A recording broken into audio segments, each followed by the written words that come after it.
Red velvet কেকের উপরে আমরা যখন লিখি, এখানে দেখেন এই টিপসটা আশা করছি আপনাদের অনেক কাজে লাগবে। উপরে লেখার সময় কিন্তু গুঁড়াগুলো উপরে উঠে চলে আসে যখন আমরা ক্রিম দিয়ে লিখি। আমি কিন্তু এখানে ক্রিম দিয়ে লিখছি, হুইপ ক্রিম দিয়েই। হুইপ ক্রিমটা একটু নরম করে নিয়েছি। নরমটা করবেন কিভাবে? স্টিফ হুইপ ক্রিম আমারও ছিল, কিন্তু আমি এখানে করেছি কি একটু লিকুইড হুইপ ক্রিম মিক্স করেছি হুইপ ক্রিমের সাথে।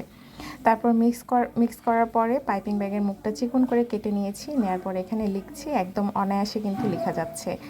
যখনই দেখা যায় যে উপরে গুঁড়া দেওয়া হয়, মানে রেড ভেলভেট কেকের, তখন কিন্তু উপরে কিন্তু আর লেখা যায় না।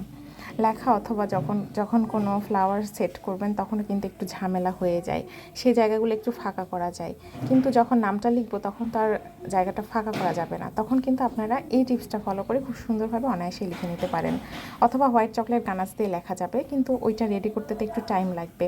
এজন্য আমি এখানে বুদ্ধি করে এইটা অ্যাপ্লাই করেছি। যদি আপনাদের কাছে ভিডিওটি ভালো লেগে থাকে অবশ্যই শেয়ার করে দিবেন এবং আমার পেজে ফলো এবং লাইক দিয়ে পাশেই থাকবেন। আজকে এতটুকু টিপসই দিলাম। ধন্যবাদ সবাইকে।